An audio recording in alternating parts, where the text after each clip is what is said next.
Welcome to the HR Empowerment Podcast, where we will uncover strategies and new insights from HR professionals who discuss up-to-date regulations, best practices, and the most pressing topics like diversity and equity, leadership, dealing with difficult situations, and much more that affect your bottom line and business. Thanks for joining us.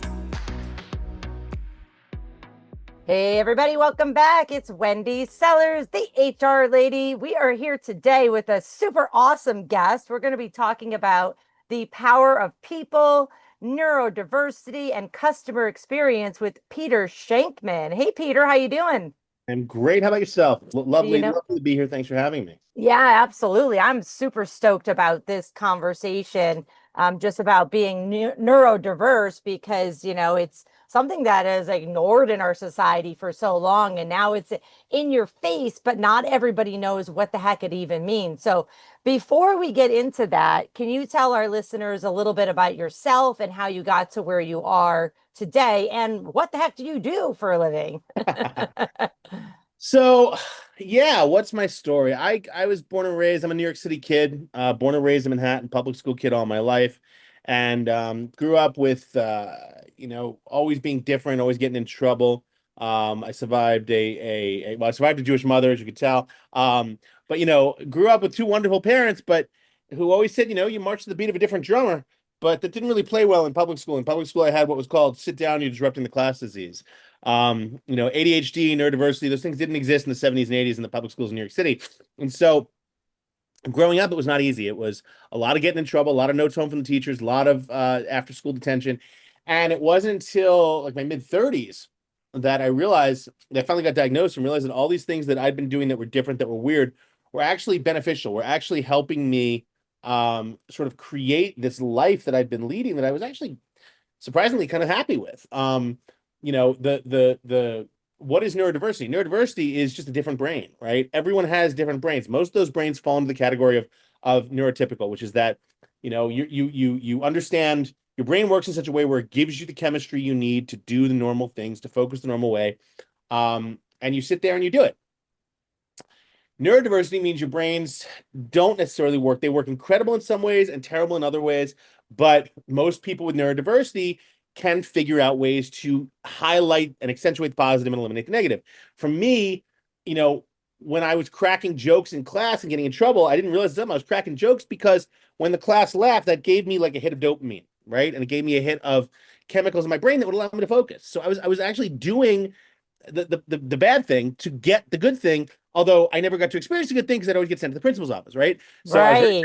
I was very attentive by the time I got to the principal's office. So, ADHD was essentially, for me, a lack of dopamine, serotonin, and adrenaline that normal people create on a regular basis. And I don't make as much of it. So I had to find other ways to do it. As I got older and sort of became my own boss and was able to do my own things, right? Wasn't under the hand of a principal or hand of a teacher or hand of an administrator or my parents.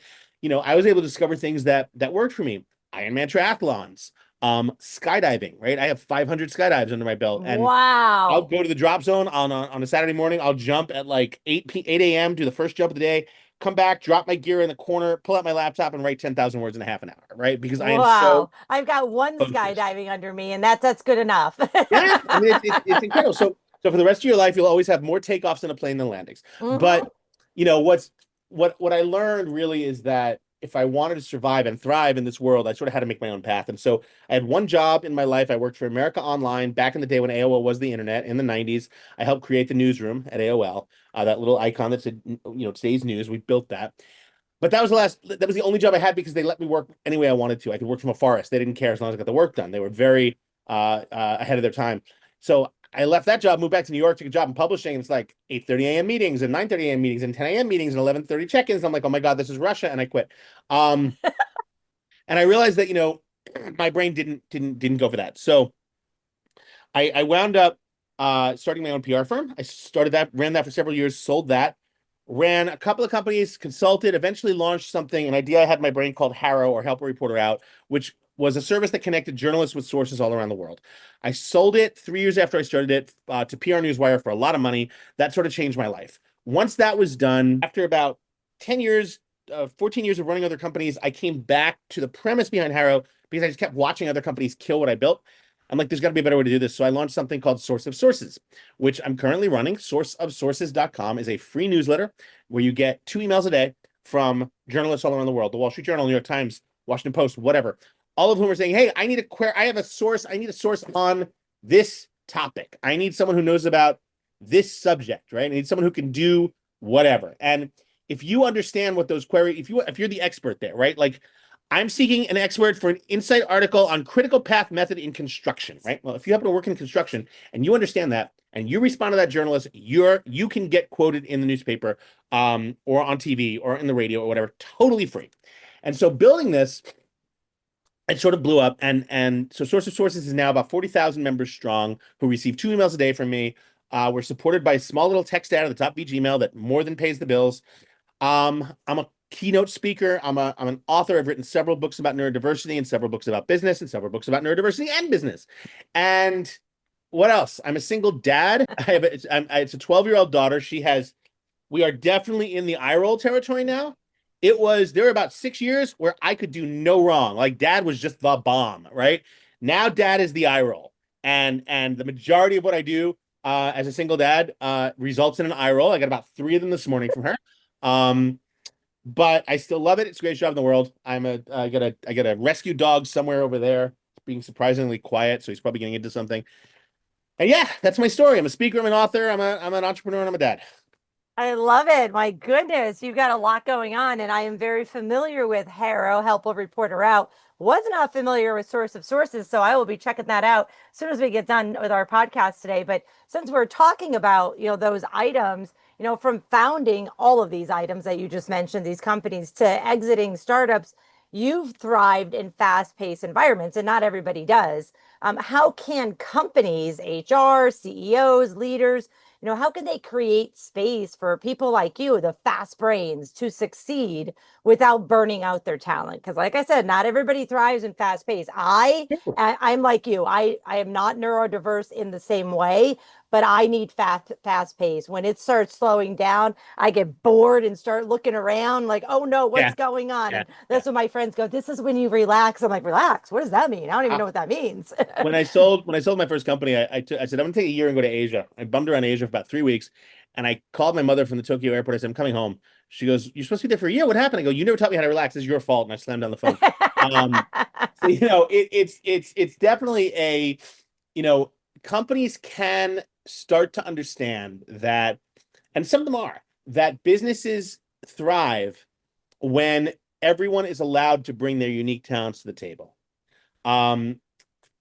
There's a great story about a zookeeper who puts 5 baboons in a cage, and in one day, and they're happy and they're just living their lives. And one day he comes in and he brings a ladder into the middle of the cage and puts a thing of bananas at the top of the cage. And eventually the baboons notice it. One of the baboons climbs the ladder and starts eating the bananas. And the other 4 baboons, as soon as that happens, get hit with an icy cold fire hose. And the next day, does the same thing. The same baboon reaches up, eats the bananas. The other 4 baboons get hit with a fire hose. Third day, the baboons know that if this stupid baboon goes up and then eats the bananas, the other 4 are going to get hit with a fire hose. So the second he starts going for the ladder, the other 5 baboons beat the crap out of him, right? So now the baboon knows not to climb. None of the baboons climb the ladder, right? And they leave the bananas up there. No one gets hit with the fire hose. A couple days later, the zookeeper replaces one of the baboons with a brand new baboon who has no idea about anything. And bananas, and starts to go up the ladder, gets the crap kicked out of me, has no idea why. Okay, now over time, the zookeeper replaces all 5 baboons. Now, none of them have ever been hit with water, but all of them know not to climb up the ladder or they're going to get the crap kicked out of them, and none of them know why. That is business in a nutshell, the way we've always done it. Right? Why can't we change that? Well, that's the way we've always done it. But why? Don't know. That's just the way we've always done it. So if you have that different brain and you're able to think, if we did it this way, we'd save a lot of money, make a lot of customers happy, whatever the case may be. And you are at a company who appreciates that and brings that in and says, you know what? Give it a try. That's the neurodiverse brain in action, right? The neurodiverse brain is the one thinking, what if we did it this way? Yeah, absolutely. Right? What would happen? The key of any neurodiverse's brain is what would happen if we. Absolutely. Well, and the interesting thing is, I was looking at the statistic getting ready for our podcast, and it says 67% of employees with ADHD report experiencing burnout in the workplace due to poor fit, I hate that term, or lack of accommodations. And then another one from Deloitte, another statistic shows that neurodiverse inclusive teams show up to 20% higher retention rates when proper support systems of flexibilities are in place. And I just got to tell you, the retention rate alone, 20%, heck, most companies will take 10%, 5%, 2% higher. So that can save so much money. So talk to me about that a little bit. So I started a company. I give talks a lot on neurodiversity, and every time I go into a company and say, "Hey, I'm happy to consult for you on this," they say, "Well, you're not a doctor." Like, okay, I've just written the #1 best-selling book on ADHD in the world, but okay, I'm not a doctor. So I actually created a company with a doctor friend of mine who's a psychiatrist, and the company's called Mental Capital Consulting. And Mental Capital Consulting does exactly that. It helps make companies neuro-inclusive, right? So I have we worked with Morgan Stanley and Adobe and Google to help make them neuro-inclusive. And neuro-inclusive doesn't mean special treatment for the people who are neurodiverse. It means special treatment for everyone, right? If you give someone who's neurodiverse a pair of noise-canceling headphones, but don't allow the regular person to wear them, what's the problem? Right. So the key about neurodiversity is treating every employee like they have special gifts, because they all do, right? And so being able to create a workspace where people who are neurodiverse also feel as welcome and accepted as people who are just people, right? It's really what you're going for. And it's not incredibly expensive. It's not, there was a company that was producing, they were going back to work, and they were going back to the workforce, going back to the office. And they, all of a sudden, they noticed that all their productivity was down. They said, "Oh, wonder why?" Because when ADHD people get to work the way they want from home and not get interrupted all the time, they could stay in focus. So we did a thing where we brought in they had an open office policy. You'd sit whatever desk you wanted, just grab a seat. And so we bought these little stoplights, red, yellow, green, and attached them to each desk. And when you sat down in the morning, you changed your stoplight color. Red means don't bother me, I'm head down. Yellow means bother me. If it's important, green means I'm open, come talk to me, let's BS, let's talk. And productivity shot right back up, because all the neurodiverse people who wanted to go hyper-focus and do exactly what they were doing were able to put their stoplight on red, work for 3 hours, and then come back down, right? And come back to to base camp or whatever, and people could talk to them and join in. So it's really that way of thinking about how different brains work and what you can do as a company to embrace both diversity and neurodiversity. Again, it's not just doing one thing over the other, it's being all inclusive. Yeah, that's awesome. Thank you for that. You often describe neurodiverse traits and ADHDs as superpowers. I love that. How can HR leaders, CEOs, business owners, ops leaders, how can they shift workplace culture to see neurodiversity as an asset rather than a challenge or an accommodation? One of the key things is that companies need to understand that neurodiverse employees have been told the majority of their life they're broken, right? They've been told growing up, "Oh, you're different. You can't play well with others. You need to sit down. You need to be quiet." A lot of that. As they grow up and they realize that, hey, everything I've had as a success in my life is in part because of, not in spite of, my neurodiversity. That becomes sort of a major awakening to them. Right? They understand that they have the ability to do things differently, and in a way are a little bit faster and smarter than their non-neurodiverse counterparts. Now, that's not to say they're better, right? They're not sitting there saying, "I'm better than you," but it's certainly, they've spent the majority of their lives not being appreciated for their gifts. Right. And so as you start to look at your neurodiverse employees, the first thing you could do is appreciate the fact that they have very different gifts and things that you might not be aware of, and talk to them. Let them tell you what they're good at. Yeah. Right? Let them tell you what their gifts are, what they can do, how they can help, right? Because they'll tell you, but they need to feel included. They need to feel that their voice is being heard, rather than just being marginalized or said, "Okay, that's great. Yeah, whatever. We'll deal with it another way." Yeah, it's so important. I was looking at, I'm very big into statistics, and there's a statistic from Deloitte in 2022 that says 76%, this is huge, 76% of neurodiverse employees do not disclose their condition at work due to the fear of stigma or misunderstanding. So going back to what you were just saying, as the HR lady, I wanted to say, listen, folks that are listening, start doing assessments on all your employees, not just, people that will say, "Hi, I have something, I need an accommodation." Where we I just got done doing a podcast interviewing a recruiting expert, and how recruiting is a true project management system. You know, it's a full project and we really need to be prepared for it. We should also be prepared for managing employees. So whether you just hired people or you're just saying, you know what, July 1st, August 1st, September 1st, we're going to draw a line in the sand and we're going to start doing assessments on all of our employees to find out what their skills are, because there are so many employees that work for us, neurodiverse or not, that have skills that we're just not using. Why? Because we didn't know they had those skills. Why? Because we didn't ask them. And Yep. or they said, I'm not going to tell you because A, I'm embarrassed. I fear there's a misunderstanding or stigma. Or let's be honest, they also fear that if you find out I have these skills that not exactly in my job descriptions, you're going to take advantage of me. That's a whole other conversation as well, too. So thank you so much for that. You know, you have helped major brands reimagine customer experience. And so kudos for that, because as a customer, I appreciate that. What's the connection between how we treat employees and how they treat customers? And what should we as leaders do differently to make sure that how we treat employees and customers are aligned? One of the key things to do, and I've always said this, is to imagine yourself as a customer. I was asked to come in and consult for a fast food company several years ago, who really wanted to take the lead on getting their neurodiverse, because they realized that a lot of gamers, video gamers and things like that, would eat their food at like 1 a.m, and gamers tend to be more neurodiverse than not. And they said, hey, maybe we should look into this. So they asked me in to come in and talk to them, and we went to one of their stores, and one of their flagship stores actually in California. And one of the first things they did, we walked in. First thing I'm presented with is a menu that is entirely digital, that has about 284 choices on it, that changes into an ad every 15 seconds, that goes back to the menu. I like, okay, I need to leave because I'm gonna get really stabby really soon. And Abby. I said, let's go down the street and go to this other fast food place that I like. And I want you to look at their menu. It is not digital, it is analog, and it has 14 choices. And that's it. I said, you're talking about decision paralysis to a group of people who actually separate their closets based on the day of the week because it's easier for them.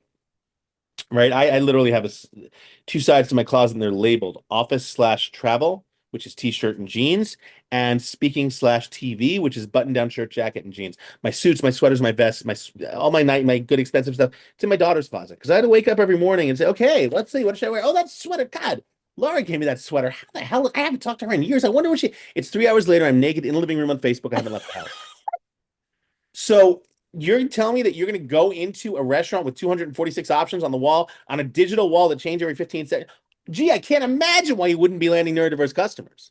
Right. So it really is about starting to think of the mindset of a customer, right? The best way to understand that, and I did this experiment.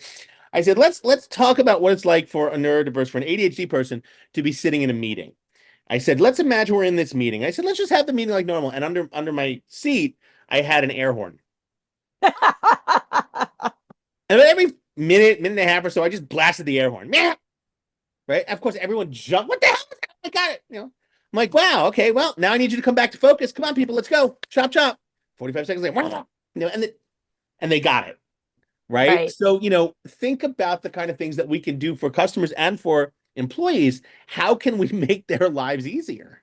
Yeah, absolutely. 62% of customers say their experience with a brand is directly influenced by how the brand treats its employees. So it's super important. I see it all the time that companies go above and beyond to make sure they're getting customers' attention and retaining customers, but then they don't do, the bare minimum for retaining and taking care of their employees. So it's super, super important. If you have engaged employees, which means you're treating them well, you understand, they understand what their roles are, what their goals and responsibilities are, maybe having metrics as well, such as SMART goals or KPIs.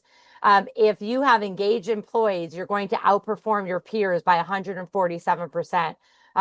Per Gallup from a 2020 analysis. So 147%, that is amazing. And that could save you so much money in recruiting and retention. Unbelievably so. Oh my God, in marketing and ads alone, like, hello, all you have to do is get your employees to be engaged. And I like how I said that, all you have to do. It's difficult to get non-neurodiverse employees engaged. Never mind, you have people that are neurodiverse.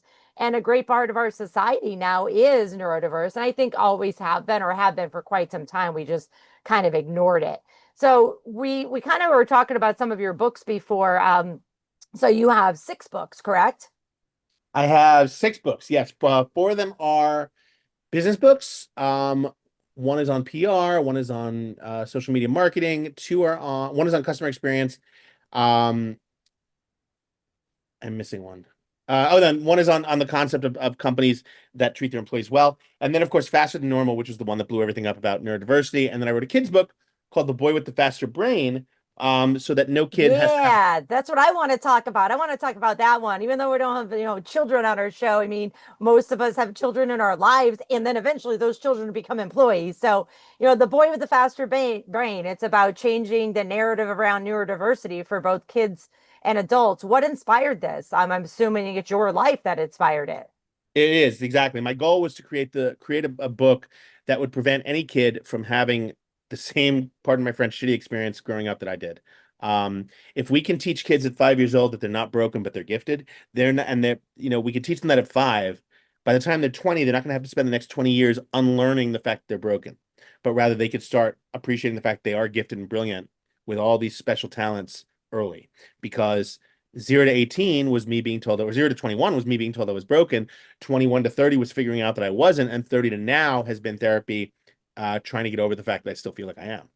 Yeah, absolutely. And the matter of the fact is, in the United States alone, 1 in 5 children has a learning or attention issue, such as ADHD or dyslexia, yet only 1 in 16 receive publicly funded specialized instruction. And that's I'm was hopeful that that might be changing, but maybe it might not be. I don't understand what's going on in our country right now, but that's a whole other conversation. But the bottom line is, I really do hope that this book, The Boy with the Faster Brain, helps parents and society as a whole, in helping lead neurodiverse students into being a successful neurodiverse adult like yourself. So thank you so much for writing that. I definitely am going to recommend that book to quite a few of my friends with kids who they feel are neurodiverse or have some kind of attention issue. So let's get to the fact of that you work with companies all over the country, all over the world, right? I work with companies all over the world on several concepts. One being customer experience. The concept that customer experience sucks really, really badly, and I don't need you to be awesome. I just need you to suck slightly less than everyone else. Think about your last flight, right? You got there on time, and if you got there on time, you had the seat you chose, you're over the moon. This is the best flight ever, right? No, Right. it was technically called a flight.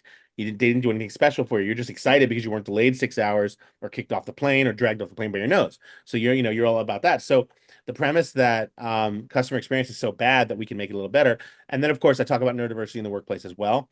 The concept that again, if you start to understand your employees and your customers better, you will produce more and you will generate more revenue and create higher profit streams. And then finally, I talk about the fact that we're moving into this new world of, there was just a study that came out a couple of days ago that said that more people now are getting their news from social media than from news. And that is just, pardon my French, depressing as hell. But unfortunately, it's the world we live in. And so the concept of understanding how to use these streams, these social feeds, I talk to companies about that because it's been 15 years and they still don't get it. Some do. Yeah. Some do. Some very much do. Wendy's Yeah. does. But a lot Absolutely. I mean, their Harvard Business Review says that only 4% of companies include neurodiversity in their diversity, equity, and inclusion strategies today. And the fact that, we're also having these conversations and right now in the United States about, does DEI stay or go? Right. And folks, it stays, even if you have to rename it because of whatever reason. Yeah. But 4%, only 4%. I literally just wrote myself a note to update my DEI A and B training to include neurodiversity. So I will definitely be making sure that I update that in my own training and in my policies for my customers. But if a Fortune 500 CEO called you today and said, we want to be a leader in neurodiversity and inclusive innovation related to neurodiversity, where do we start? What would you say? The first thing I'd say is talk to your employees.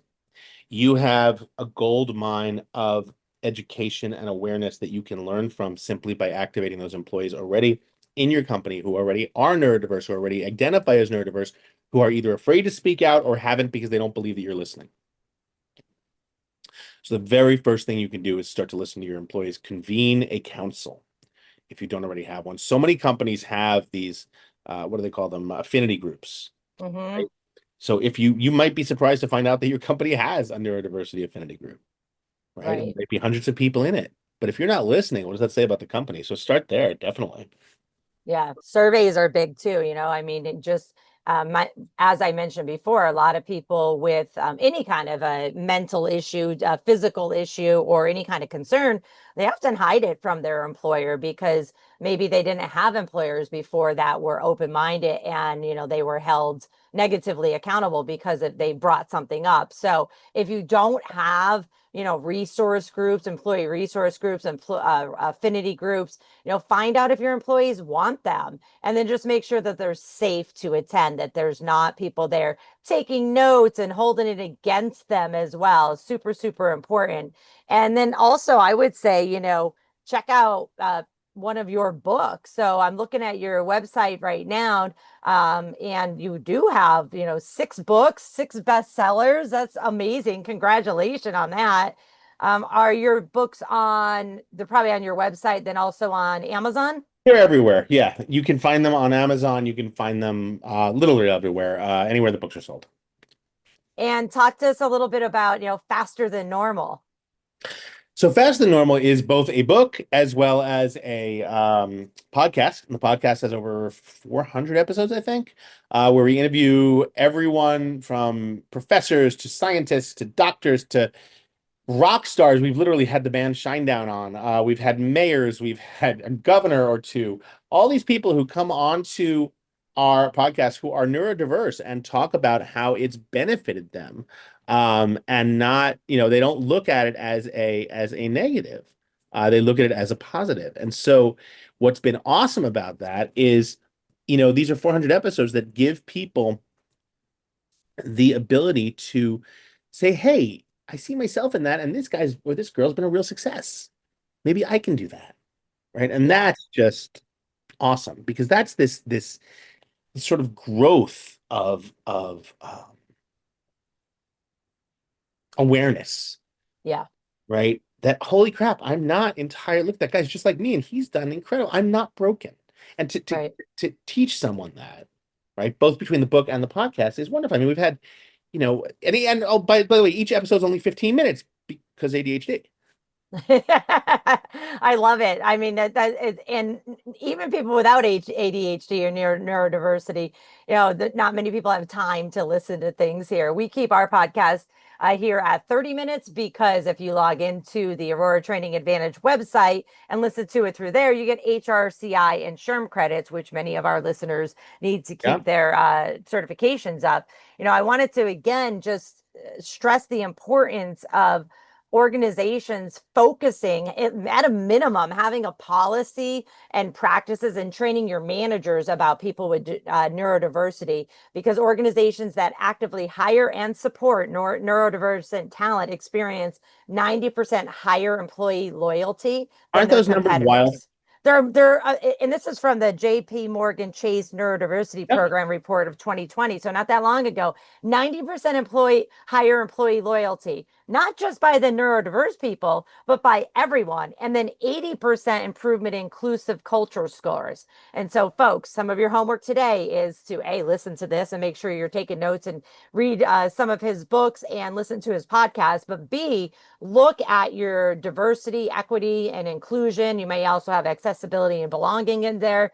Look at your policies. Make sure that you have practices related to neurodiversity, letting people feel safe coming to HR or to their manager saying, hey, I need some assistance. I need an accommodation, or I just need to talk to you about how my brain works, which means you then need to train the managers because not everybody runs to HR. Why? HR, we're scary. I'm the HR lady. I 100%. understand Yeah. it. We say, we're not going to go to HR. We're going to go to my managers because I'm buddy with that person. Well, if that person, cracks a joke, they may be actually discriminating against somebody and not knowing about it. So very, very, very important to understand that. This has been awesome. Thank you so much. I have a lot of reading to do and some 15-minute podcasts to listen to. Before we wrap up, I mean, you've gave us a lot of resources here, but are there any other resources besides your books, of course, that you'd recommend for listeners interested in diving deeper into neurodiversity and ADHD in general? No, and mine is literally the only thing out there and the only thing I'm reading. No, I love you. there's there's a lot more. I was involved with the production of just to give you some idea, I was involved with the production of a research report, national security and neurodiversity and national security, right? And just to give you some idea, the whole premise that this only applies to corporations, basically what this report said is that if the United States government doesn't start taking national security, neurodiversity seriously from a national security perspective, we're going to fall behind. There are countries out there, like Israel has a country has a unit of the IDF called Unit 6600, and Unit 6600 is an entire army unit made up of neurodiverse, specifically autistic soldiers. Why? Because autistic soldiers tend to see patterns much better and tend to read maps much better and tend to understand data much better, right? Imagine what we could do if you're neurodiverse and you want to get a pair of noise canceling headphones and you have any security clearance above basic, you have to actually go be seen by a psychiatrist of the Army's choosing in America, and then they have to label you severely disabled so you can get your noise canceling headphones. Who wants severely disabled on their resume, right? So we need to start rethinking how we do that. So there are several, I mean, the information you provided from JP Morgan, the Morgan Stanley documents, a lot of stuff out there that we should be reading. But yeah, start with Faster Than Normal and work your way up from there. I link to a whole bunch of other podcasts and books and things like that. Plus, we've got a whole bunch of authors on the show as well. So all that stuff, I strongly recommend taking a look at. Awesome. And I'll make sure that your website, shankman.com, and your fasterthannormal.com website is in the podcast notes. So make sure everybody that you can connect with Peter Shankman. Thank you so much for coming today. Oh, I appreciate it. Hey, everyone. I hope this podcast session, The Power of People, Neurodiversity, and Customer Experience, has been beneficial and helpful to you. Take care, everyone, and thanks for joining us.